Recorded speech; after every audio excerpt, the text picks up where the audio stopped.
नमस्कार। Economics Awadh classes YouTube channel पर आपका स्वागत है।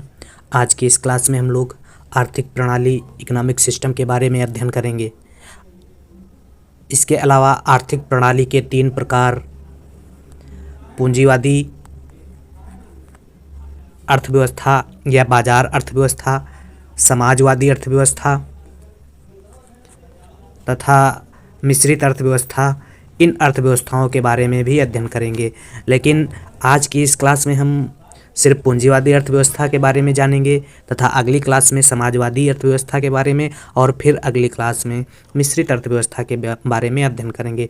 तो आर्थिक प्रणाली के अंतर्गत अर्थव्यवस्थाओं को मुख्य रूप से जो 3 भागों में बांटा गया है, उसी प्रकार से इस आर्थिक प्रणाली को हम 3 पार्ट में बांटकर अध्ययन करेंगे। तीनों पार्टों में पहले पार्ट में पूंजीवादी या बाजार अर्थव्यवस्था तथा दूसरे पार्ट में समाजवादी अर्थव्यवस्था और तीसरे पार्ट में मिश्रित अर्थव्यवस्था की विशेषताएं, गुण एवं दोष के बारे में अध्ययन करेंगे। तो अगर आर्थिक प्रणाली की बात की जाए तो आर्थिक प्रणाली से तात्पर्य उस कार्यविधि से होता है जिसके द्वारा किसी पूर्व निर्धारित उद्देश्य की प्राप्ति के लिए सोचने का, निर्णय लेने का और आर्थिक क्रियाएं संपन्न करने का मार्ग निर्धारित किया जाता है। ये सभी आर्थिक क्रियाएं संगठित होकर एक आर्थिक प्रणाली की संरचना करती हैं।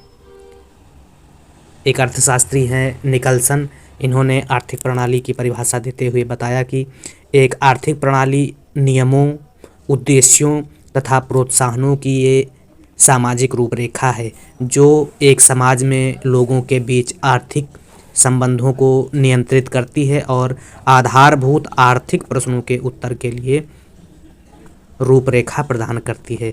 तो इस प्रकार से आर्थिक प्रणाली जो है एक संस्थागत ढांचा है जिसके द्वारा समाज की समस्त आर्थिक क्रियाओं का संचालन किया जाता है और प्रत्येक समाज या प्रत्येक देश की कोई ना कोई आर्थिक प्रणाली होती है। आर्थिक प्रणाली और अर्थव्यवस्था में अंतर देखने को मिलता है। अर्थव्यवस्था का मतलब एक संगठन से है जिसके माध्यम से लोग अपनी आजीविका अर्जित करते हैं और आर्थिक प्रणाली से अभिप्राय उन आदर्शों, नियमों तथा प्रथाओं से है जो एक अर्थव्यवस्था को निर्देशित करती है। आर्थिक प्रणाली को मुख्य रूप से 3 पार्टों में बांटा जा सकता है, जिसमें पूंजीवादी आर्थिक प्रणाली या बाजार अर्थव्यवस्था तथा समाजवादी आर्थिक प्रणाली और मिश्रित आर्थिक प्रणाली। तो अब आगे हम लोग जानेंगे पूंजीवादी या बाजार अर्थव्यवस्था किसे कहा जाता है। क्लासिकल अर्थशास्त्रियों को पूंजीवादी आर्थिक प्रणाली का निर्माता माना जाता है। पूंजीवादी आर्थिक प्रणाली के निर्माता क्लासिकल अर्थशास्त्रियों को माना जाता है। क्लासिकल अर्थशास्त्रियों में मुख्य रूप से एडम स्मिथ से लेकर जे.एस. मिल तक सभी प्रतिष्ठित अर्थशास्त्रियों ने पूंजीवादी आर्थिक प्रणाली के विकास में अपना योगदान दिया। अब पूंजीवादी आर्थिक प्रणाली या अर्थव्यवस्था क्या है? तो पूंजीवादी अर्थव्यवस्था में पूंजीगत संपत्तियों जैसे कारखाने, खदानों और रेल मार्ग जो है निजी स्वामित्व और नियंत्रण में होती है। श्रम को नगद मजदूरी के लिए खरीदा जाता है। पूंजीगत लाभ निजी मालिकों को प्राप्त होता है। तो पूंजीवादी या पूंजीवाद एक ऐसी प्रणाली है जिसमें आर्थिक संबंधों का निर्देशन बाजार शक्तियों की स्वतंत्र अंतःक्रिया द्वारा किया जाता है। उत्पादक तथा उपभोक्ता अपनी इच्छा का प्रयोग करने के लिए स्वतंत्र होते हैं। पूंजीवादी अर्थव्यवस्था में निर्णय लेने के संबंध में सरकार द्वारा कोई हस्तक्षेप नहीं किया जाता है, अर्थात अर्थव्यवस्था स्वतः संचालित होती है। अर्थात कह सकते हैं कि यह बाजार की मांग एवं पूर्ति की शक्तियों की स्वतंत्र अंतःक्रिया द्वारा पूंजीवादी अर्थव्यवस्था में बाजार संचालित होती है।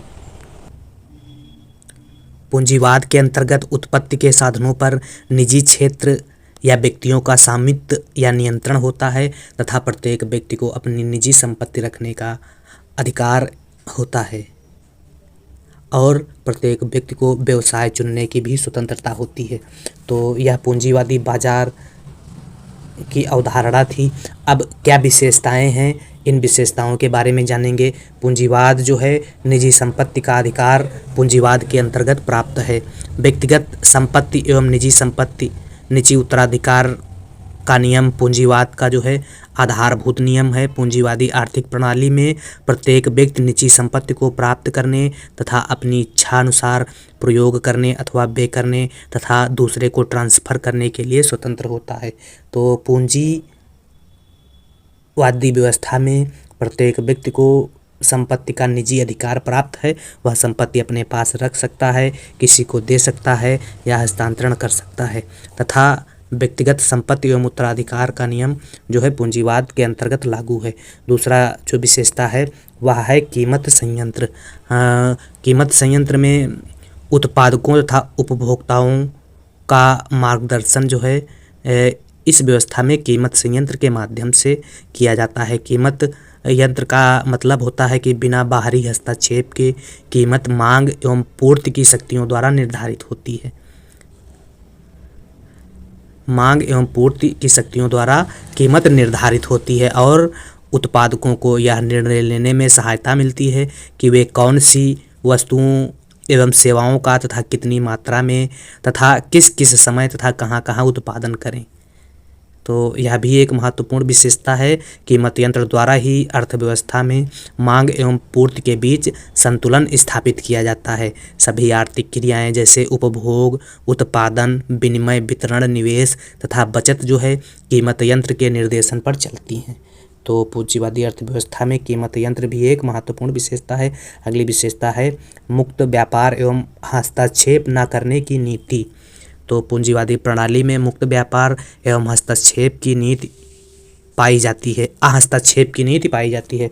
यहाँ हस्तक्षेप की नीति पाई जाती है जिसमें सरकार किसी भी प्रकार का हस्तक्षेप नहीं करती है। सरकार ना नियंत्रण करती है, ना कोई रोकथाम करती है और ना मुक्त व्यापार में किसी की मांग एवं पूर्ति के बीच कोई अवरोध उत्पन्न करती है। तो इस प्रकार से मुक्त व्यापार एवं हस्तक्षेप न करने की नीति जो है पूंजीवादी विशेषता के अंतर्गत है या पूंजीवादी बाजार की विशेषता के अंतर्गत है। अगला है व्यक्तिगत हित सर्वोपरि। पूंजीवादी अर्थव्यवस्था में प्रत्येक आर्थिक संस्था का एक मनोवैज्ञानिक आधार होता है और पूंजीवाद में व्यक्ति को उनकी क्रियाओं का सबसे अच्छा निर्णायक कहा जाता है और उसे अपनी इच्छा अनुसार कार्य करने की स्वतंत्रता दी जाती है। इस प्रकार से व्यक्तिगत हित एवं लाभ ही व्यक्ति को पूंजीवादी प्रणाली में आर्थिक क्रियाएं संपादित करने की प्रेरणा देता है। प्रेरणा के साथ साथ पूंजीवादी प्रणाली व्यक्ति को सबसे अधिक व्यक्तिगत लाभ वाली आर्थिक क्रिया का चुनाव करने का अवसर देता है। अगली जो विशेषता है उपभोक्ता की प्रभुसत्ता। तो उपभोक्ता की प्रभुसत्ता पूंजीवादी अर्थव्यवस्था में उपभोक्ता को बादशाह कहा जाता है।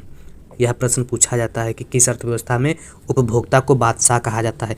तो पूंजीवादी अर्थव्यवस्था में उपभोक्ता को बादशाह कहा जाता है क्योंकि उत्पादक उपभोक्ता की पसंद के अनुसार ही उत्पादन करता है। अगला है लाभ का उद्देश्य। तो लाभ के उद्देश्य को पूंजीवादी अर्थव्यवस्था की प्रमुख विशेषता माना जाता है तथा पूंजीवाद में प्रत्येक उत्पादक का उद्देश्य अपने लाभ को अधिकतम करना होता है। अगला व्यवसाय चुनने की स्वतंत्रता। तो पूंजीवादी आर्थिक प्रणाली में व्यक्ति अपनी क्षमता एवं योग्यता अनुसार किसी भी व्यवसाय का चुनाव करने के लिए पूर्ण रूप से स्वतंत्र होता है। तो यह भी एक स्वतंत्रता है, व्यवसाय की स्वतंत्रता है। अगली जो विशेषता है 8 नंबर, साहसी की महत्वपूर्ण भूमिका। तो पूंजीवादी अर्थव्यवस्था में साहसी जो है वह हृदय का कार्य करता है। साहसी ही उत्पत्ति के साधनों को एकत्रित करके अनिश्चितता की स्थिति में उत्पादन कार्य करता है। उत्पादक प्रणाली के आरंभिक चरणों से अंतिम चरण तक साहसी ही महत्वपूर्ण भूमिका निभाता है। तो साहसी जो है हृदय का कार्य करता है पूंजीवादी प्रणाली में, और उपभोक्ता जो है बादशाह की भूमिका निभाता है। अगली जो विशेषता है आर्थिक प्रतिस्पर्धा की उपस्थिति। तो आर्थिक प्रणाली के अंतर्गत जो है स्वतंत्र बाजार अर्थव्यवस्था भी इसे कहा जाता है। इस प्रणाली में जो है प्रतिस्पर्धा की महत्वपूर्ण भूमिका होती है। वस्तु और सेवा के बाजार में असंख्य क्रेता एवं विक्रेता उपस्थित होते हैं जिनके मध्य प्रतिस्पर्धा रहती है। पूंजीवादी अर्थव्यवस्था में या बाजार प्रणाली में प्रत्येक क्रेता एवं विक्रेता अपने लाभ को ध्यान में रखकर बाजार में उपस्थित होता है तथा उपभोक्ता जो है अपनी संतुष्टि को अधिकतम करने के उद्देश्य से कम कीमत पर अधिक वस्तु खरीदना चाहता है। तो यहाँ क्या होती है, प्रतिस्पर्धा देखने को मिलती है। अगला है व्यापार चक्रों की उपस्थिति। पूंजीवादी आर्थिक प्रणाली में उत्पादक वर्ग एवं उपभोक्ता वर्ग की आर्थिक स्वतंत्रता के कारण व्यापार चक्र की उपस्थिति एक अनिवार्य दशा मानी जाती है। पूंजीवादी प्रणाली में अति उत्पादन और कम उत्पादन की स्थितियों को भी देखा जाता है। कीमत यंत्र अपनी स्वतः प्रक्रिया द्वारा इन असामान्य स्थितियों को संतुलित करने का प्रयास करता है। तो इस प्रकार से अर्थव्यवस्था में उत्पादन स्तर पर अल्पकालीन उतार चढ़ाव आते हैं और व्यापार चक्रों को जन्म होता है, व्यापार चक्रों का जन्म होता है। अगला है 11वीं विशेषता जो है वह है आय की असमानता एवं वर्ग संघर्ष। तो पूंजीवादी अर्थव्यवस्था में संपूर्ण समाज जो है वह 2 वर्गों में बटा है, पूंजीपति और श्रमिक। पूंजीपति और श्रमिक। पूंजीपति को उत्तराधिकार में मिली संपत्ति को अपनी इच्छानुसार जो है उपयोग और विनियोग करने का अधिकार है और वे अपनी संपत्ति में वृद्धि के लिए उत्पादकीय कार्यों में विनियोग करते हैं, जिसके कारण देश की संपत्ति का एक बड़ा भाग व्यक्तियों के हाथों में सीमित हो जाता है। जिससे क्या होता है, समाज में आय की असमानता में वृद्धि होती है और पूरा समाज संपन्न और विपन्न 2 भागों में बढ़ जाता है, जिससे आय में असमानताओं के आधार पर समाज के विभाजन के कारण ही समाज में वर्ग संघर्ष उत्पन्न होता है।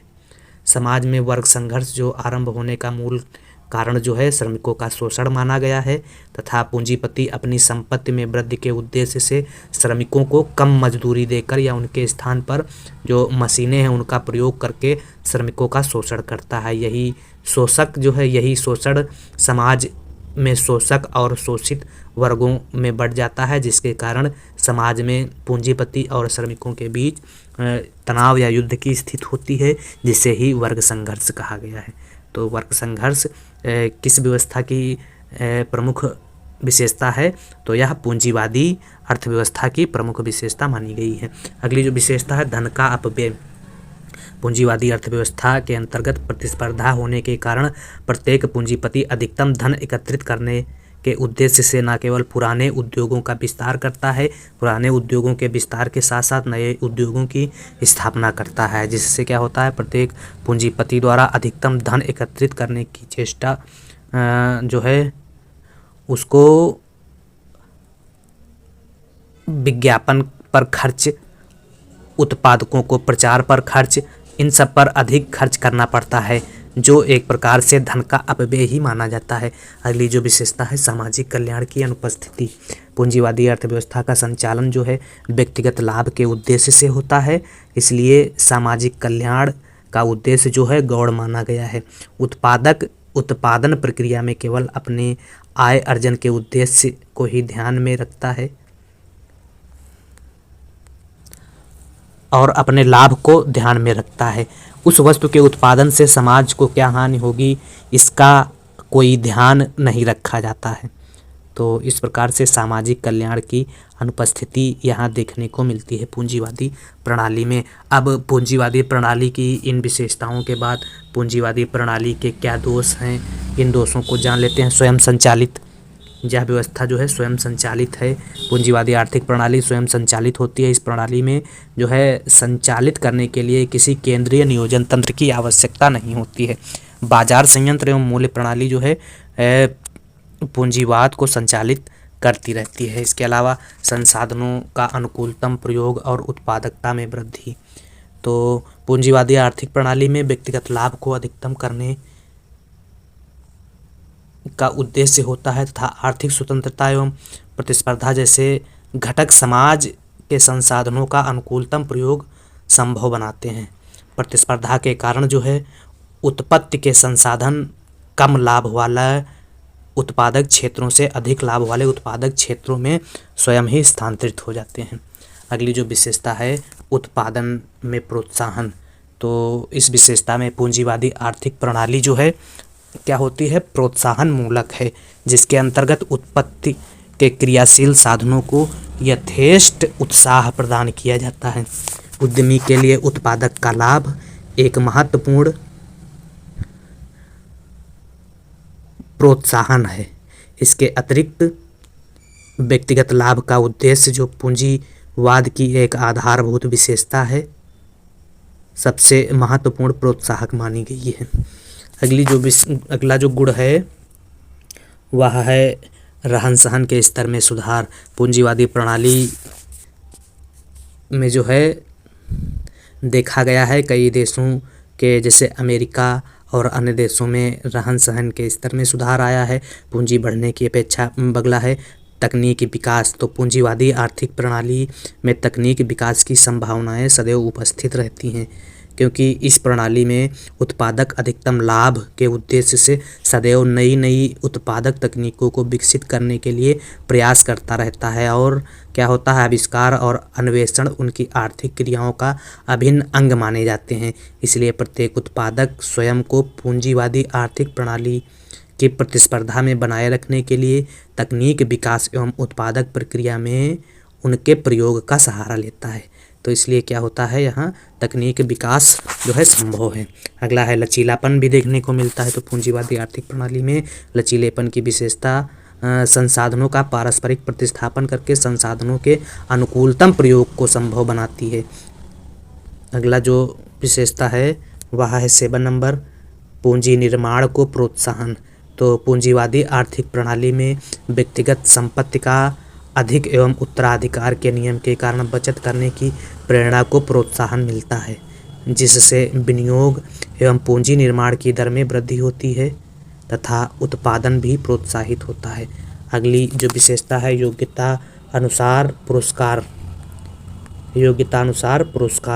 तो पूंजीवादी प्रणाली में जो है योग्यता एवं कार्यकुशलता को समुचित रूप से पुरस्कृत किया जाता है। योग्य एवं अधिक दक्ष श्रमिकों को ऊंचा पारिश्रमिक देकर पुरस्कृत किया जाता है।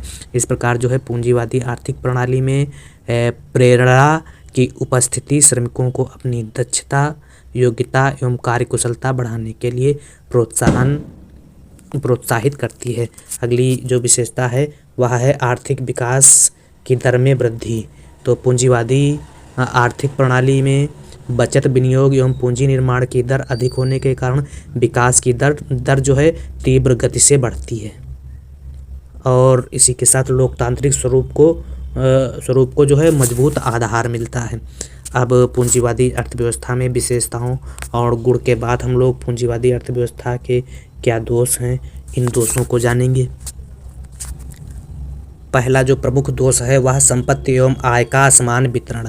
तो पूंजीवादी अर्थव्यवस्था में आय एवं संपत्ति का असमान वितरण देखने को मिलता है। समाज में सामाजिक एवं राजनीतिक असमानताएं उत्पन्न करती हैं। यह जो संपत्ति एवं आय का असमान वितरण होता है, आय की असमानताओं के कारण देश की संपत्ति और पूंजी का केंद्रीकरण जो है कुछ ही व्यक्तियों के हाथों में जाता है और समाज में गरीब और अमीर की खाई जो है बढ़ती चली जाती है।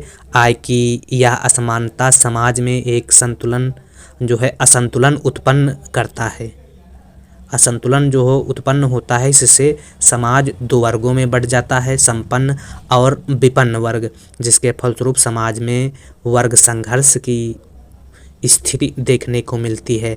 आय की असमानताओं के कारण एवं उत्पत्ति के संसाधनों पर कुछ ही व्यक्तियों का अधिकार हो जाने के कारण अमीर और अधिक अमीर और अधिक गरीब होता चला जाता है, जिसके कारण क्या होता है, समाज के लाभ के अवसर संपन्न वर्ग के हाथों में केंद्रित हो जाते हैं या संपन्न वर्ग जो है लाभ प्राप्त करता चला जाता है। तो यह एक प्रमुख दोष है कि पूंजीवादी अर्थव्यवस्था में संपत्ति एवं आय का असमान वितरण के फलस्वरूप जो है तनाव की स्थिति उत्पन्न हो जाती है। संपन्न और विपन्न वर्ग के मतलब गरीब और अमीर के बीच तनाव की स्थिति उत्पन्न होती है। अगली जो दोष है वह सामाजिक अशांति एवं वर्ग संघर्ष। तो पूंजीवादी आर्थिक प्रणाली में आर्थिक असमानताएं जो है सामाजिक अशांति उत्पन्न करती हैं। आर्थिक आधार पर समाज दो वर्गों में विभाजन होने के कारण सामाजिक शोषण उत्पन्न होता है, जो वर्ग संघर्ष का मार्ग प्रशस्त करता है। पूंजीपतियों की लाभ में वृद्धि करने की जो लालसा या लालच है वह पूंजी को और गहन बना देती है, जिसके कारण श्रमिकों के स्थान जो है पूंजीगत उपकरण ले लेते हैं। और क्या होता है, मतलब श्रमिक का काम जो है पूंजी उपकरण करने लगते हैं, मशीनें करने लगती हैं, जिससे कारण बेरोजगारी बढ़ती है और क्या होता है, आर्थिक स्थिति की जो स्थिति है वह और दयनीय होती चली जाती है। इससे सामाजिक अशांति बढ़ता है। एकाधिकार की प्रवृत्ति का उदय होता है। और यह क्या होता है, एकाधिकार की प्रवृत्ति पूंजीवादी प्रणाली में पूर्ण प्रतियोगिता की उपस्थिति जो है महत्वपूर्ण होने के कारण एकाधिकार प्रवृत्तियों का बढ़ना पूंजीवादी देशों की अर्थव्यवस्था में दृष्टिगोचर होता है, जिसके कारण क्या होता है, उत्पादकों के मध्य गला काट प्रतियोगिता का परिणाम देखने को मिलता है, जिससे प्रत्येक उत्पादक अपने प्रतिद्वंदी को उत्पादन प्रक्रिया से बाहर निकालने एवं बाजार पर अत्यधिक आधिपत्य स्थापित करने का प्रयास करता है। अगली विशेषता जो एकाधिकार की प्रवृत्ति भी देखने को मिलती है, पूंजीपति या जिसके पास पूंजी ज़्यादा होती है वही सर्वोसर्वा होता है, वही नीतियाँ बनाता है, वही सारे कार्य करता है। गरीब वर्ग को अवसर नहीं मिलता है। अगला है पूर्ण रोजगार प्राप्त करने में असमानता। तो पूंजीवादी अर्थव्यवस्था में जो है आर्थिक प्रणाली यह मानी गई है कि यह स्वयं संचालित होती है और पूर्ण रोजगार के बिंदु पर इस प्रणाली में सहज रूप से प्राप्त कर लिया जाता है। किंतु क्या होता है, 1929-30 की मंदी के बाद प्रोफेसर केन्स ने अपने रोजगार सिद्धांत में यह स्पष्ट किया कि संतुलन पूर्ण रोजगार के बिंदु पर नहीं बल्कि पूर्ण रोजगार स्तर के पहले अर्थव्यवस्था संतुलन की दशा प्राप्त कर लेती है, जिसे पूर्ण रोजगार की पूर्व दशा कहा जाता है। तो इस प्रकार से पूर्ण रोजगार प्राप्त करने में पूंजीवादी अर्थव्यवस्था जो है वह असफल हुई। इस प्रकार पूर्ण रोजगार स्तर प्राप्त करने न होने के कारण प्राकृतिक एवं मानवीय संसाधनों का संपूर्ण प्रयोग नहीं हो पाता है, जिसके कारण समाज में संसाधनों पर अपव्यय होता है। अगली जो अवगुण है या दोष है वह है नियोजित उत्पादन। तो नियोजित उत्पादन में क्या होता है, केंद्रीकृत नियोजन की अनुपस्थिति के कारण पूंजीवादी प्रणालियों में उत्पादन अनियोजित रहता है, जिससे क्या होता है, अति उत्पादन की दशा उपस्थित होती है। क्या होता है, स्पर्धा के कारण प्रत्येक उत्पादक अधिक से अधिक लाभ अर्जित करने का प्रयास करता है, जिससे अर्थव्यवस्था में अति उत्पादन उत्पन्न होता है। अगली जो अवगुण है या दोष है वह है उत्पत्ति के साधनों पर अपव्यय। पूंजीवादी प्रणाली में प्रतियोगिता के कारण उत्पत्ति के साधनों का एक बड़ा भाग विज्ञापन एवं प्रचार पर व्यय कर दिया जाता है। साथ ही प्रतियोगी फर्में प्रतियोगिता के कारण वस्तुओं का अनावश्यक उत्पादन कर लेती हैं, जिससे क्या होता है, कई बार अर्थव्यवस्था में अति उत्पादन की समस्या देखने को मिलती है, जो उत्पत्ति के साधनों का अनावश्यक व्यय है, जो पूंजीपतियों को हानि की ओर ढकेलता है। अगला है दोष व्यापार चक्र की उपस्थिति। तो पूंजीवादी अर्थव्यवस्था में क्या होता है, मांग एवं पूर्ति बलों के स्वतंत्र कार्य करने के कारण समय समय पर मांग एवं पूर्ति बलों में असंतुलन उपस्थित होते रहते हैं, जिसके कारण व्यापार चक्र के उच्चावचन अर्थव्यवस्था में आर्थिक अस्थिरता बनाए रखते हैं। व्यापार चक्रों के उच्चावचनों जो है वह मंदी तथा स्फीति काल दोनों का ही समाज के विभिन्न वर्गों पर दुष्प्रभाव डालते हैं। सामाजिक कल्याण की अनुपस्थिति, तो पहले भी हम लोग जान चुके हैं कि पूंजीवादी आर्थिक प्रणाली में व्यक्तिगत हित एवं कल्याण की भावना सर्वोपरि होती है तथा सामाजिक कल्याण की भावना पूर्ण रूप से अनुपस्थित या नहीं के बराबर देखने को मिलती है। लाभ उद्देश्य पर ही उत्पादक वर्ग कार्य करता है तथा जन कल्याण एवं आवश्यक वस्तुओं के उत्पादन की उपेक्षा करता है। तो इस प्रकार से सामाजिक कल्याण जो है या जन कल्याण गौण भूमिका में रहता है। अगला है सामाजिक परजीविता। सामाजिक परजीविता में क्या होता है, इसके अंतर्गत पूंजीवादी जो प्रणाली में उत्तराधिकार के नियम के कारण अनार्जित आय जो है पीढ़ी दर पीढ़ी आगे बढ़ती जाती है, स्थानांतरित होती जाती है, जिसके कारण समाज में पूंजी एवं धन का केंद्रीकरण होता चला जाता है। संपन्न वर्ग का उत्तराधिकारी बिना किसी त्याग, परिश्रम एवं प्रयास के एक बड़ी संपत्ति का मालिक बन जाता है, जिससे समाज में आय की असमानता तो बढ़ती है, साथ ही क्या होता है, संपन्न वर्ग परजीवी होता चला जाता है। और क्या होता है, सामाजिक परजीविता देखने को मिलती है, जिसमें क्या होता है, जो पूंजीपति वर्ग है जब पीढ़ी दर पीढ़ी उसको संपत्ति मिलती चली जाती है तो वह आलसी और विलासी बनता चला जाता है या हो जाता है। अगला जो दोष है वह है बेरोजगारी का भय। तो पूंजीवादी आर्थिक प्रणाली में पूर्ण रोजगार स्तर पर अर्थव्यवस्था को लंबे समय तक बनाए रखना संभव नहीं है तथा लाभ की इच्छा में जब उद्यमी उत्पादन करते चले जाते हैं तब अति उत्पादन की समस्या उत्पन्न होती है, जिसके कारण क्या होता है, उद्यमी उत्पादन पर संकुचन करते हैं, जिसके परिणाम स्वरूप क्या होता है, कुछ लोगों को रोजगार से बाहर निकाला जाता है। इससे क्या होता है, बेरोजगारी उत्पन्न होती है जब अति उत्पादन हो जाता है, और क्या होता है, गरीबी की समस्या उत्पन्न होती है। तो बेरोजगारी से गरीबी भी पूंजीवादी अर्थव्यवस्था में कहीं ना कहीं देखने को मिलती है। तो यह कुछ बातें जो है वह आर्थिक प्रणाली के अंतर्गत पूंजीवादी अर्थव्यवस्था की थी। पूंजीवादी अर्थव्यवस्था की विशेषताएं, पूंजीवाद के दोष एवं पूंजीवाद के गुणों के बारे में हम लोगों ने अध्ययन किया। अगली जो क्लास है उसमें हम लोग समाजवाद, सोशलिज्म के बारे में अध्ययन करेंगे। समाजवाद का अर्थ एवं परिभाषा, समाजवाद की विशेषताएं, समाजवाद के गुण एवं समाजवाद के क्या दोष हैं, इन सब के बारे में जानेंगे। एक अर्थशास्त्री हैं जिन्होंने समाजवाद के बारे में कहा है, समाजवाद एक ऐसी टोपी है जिसका रूप प्रत्येक व्यक्ति के पहनने के कारण बिगड़ गया है। तो यह किस अर्थशास्त्री ने कहा है, आप लोग इसको चेक करिए।